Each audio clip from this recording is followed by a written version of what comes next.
Hey, what's going on? It's Gage here from the Football Friends podcast.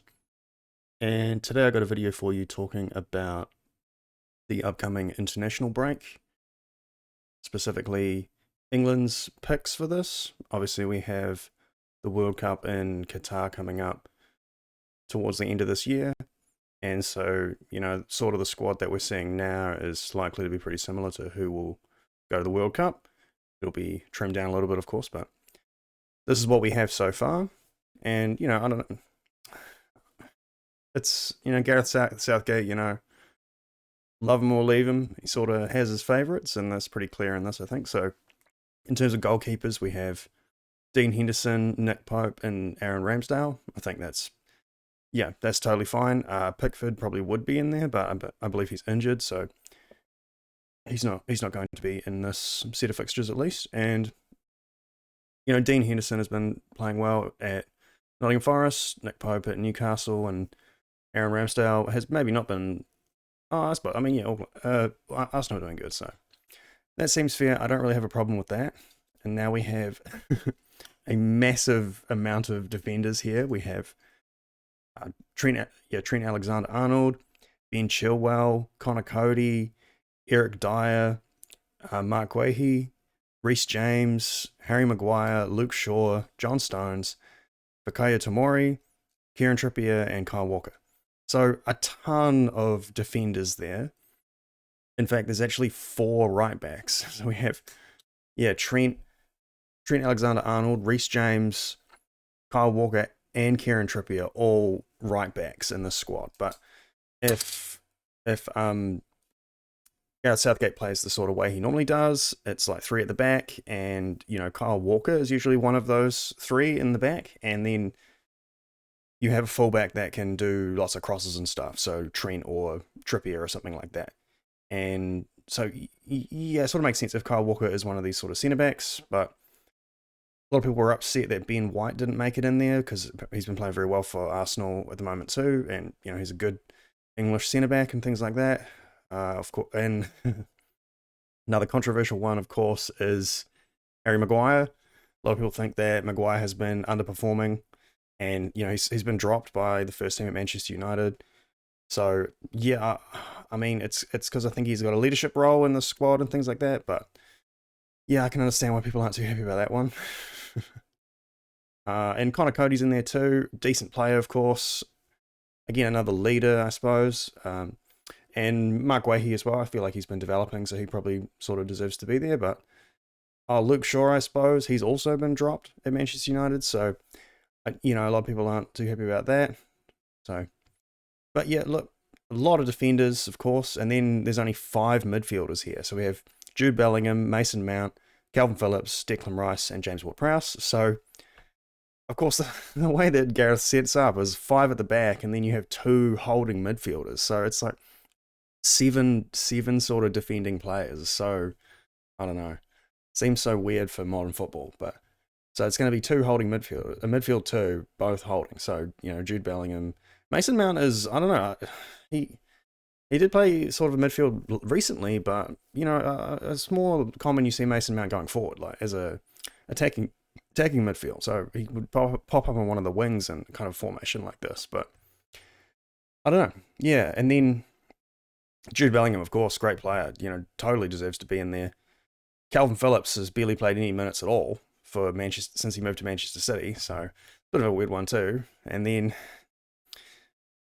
Declan Rice, really good player, fantastic on the ball, but West Ham have been struggling too. I don't think that he's been at his best, but you take Declan Rice because of what you've seen from him in the past. And then James Ward-Prowse, awesome. I like to see James Ward-Prowse in there. Big fan, good player. Set pieces, corners, free kicks, all that stuff. Really good player in that regard. Really solid midfield will probably actually fit in quite well. I'm happy to see that. Southampton have been decent this season, so always wondered when James Ward-Prowse would get a move to a bigger team or something like that, but either way.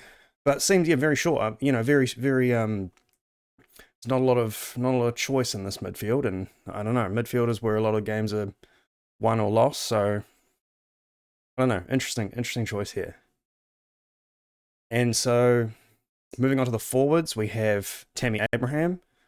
of course, is playing in Roma for Jose Mourinho and has been good. Like, look great since his move from Chelsea and stuff. So cool. We got Jared Bowen, which is a bit of a shock. I mean, Bowen certainly deserved to be there last season, but again, he hasn't started this season off very good. I think he probably needs to do a bit more work to be in the squad. I think Marcus Rashford probably may have taken that spot if he hadn't picked up a knock in the Arsenal game, because Rashford was, had poor form, but was picking it up at the start of the season. So I don't know, bit of a weird one, Jared Bowen, but like the player usually. Phil Foden, obviously amazing player. Jack Grealish also hasn't played too great, but good player for England, I suppose. You kind of got to have him in there. Harry Kane, no doubt, obviously great player. And Bukayo Saka, also a great player. Raheem Sterling, yep, been really good since moving and getting more game time and stuff like that. Played great for England in the Euros and so on. So awesome. And then we have a new addition, making his first appearance for England, and that's Ivan Toney from Brentford.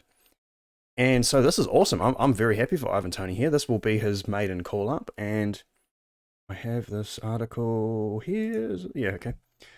So, yeah, here we go. Ivan Toney set for maiden England call-up as Brentford hope to end their 83-year, 3 Lions drought. It tricked me a little bit. So, yeah, he's going to get his first cap for England, hopefully, in this window. And so so far he's scored 5 goals in 6 Premier League matches, and including a hat-trick against Leeds. Yep, so one of these goals was against United as well. So decent player. I think, Ivan Toney has been developing, coming along nicely over the last few years. And so, yep, full credit for him to get his first cap. And so these are the players they passed on: Calvert-Lewin, Ollie Watkins, and Patrick Bamford. So, yeah. So, where is it? I know it's in here somewhere. So, yeah, incredible rise for Toney. He left Newcastle United for 350,000 and played at Peterborough. And he was good, 49 goals in 94 matches, really good. And then he moved to Brentford, who were in the Championship, and he played a big part of them getting promoted and so on. And then they've been in the Premier League since. And so at 26, but where is he? Here we go. So should Ivan Toney receive an England cap, he will become the first Brentford player to do so since Les Smith in 1939. So that's incredible. And that's really good for Brentford that they've gone, what did I say? What's 60? Is it 63? 83 years. They've gone 83 years without a player in playing for England. And then this may be Ivan Toney. So congratulations. Full credit to Ivan Toney for this. You've certainly earned this spot. And, hopefully you can go in and form a good partnership with Harry Kane or something like that. I think that could be really interesting. And yeah, he's only going to be... and even then, it was Les Smith in 1939, and he only picked up 1 cap. And he's only one of 2 other Brentford players that have ever played for England. So Ivan Toney will become the 3rd, and, hopefully he may be the highest capped. He might become the highest capped Brentford player for England. So, yeah, very cool. Good on Ivan Toney. That's kind of the nice news of the day. So, all right, well, that's all I really wanted to say on that. Be interesting to see how this England team works, and whether or not if this goes badly, this could be Gareth Southgate's last major tournament with England, because I don't know, people are getting a bit fed up, I think. And yeah, but it's mixed. We'll see how it goes. I'm curious to see how they do in this international break. So yeah, that's all I want to say. Like and subscribe to the Football Friends podcast, and I'll catch you next time. Cheers.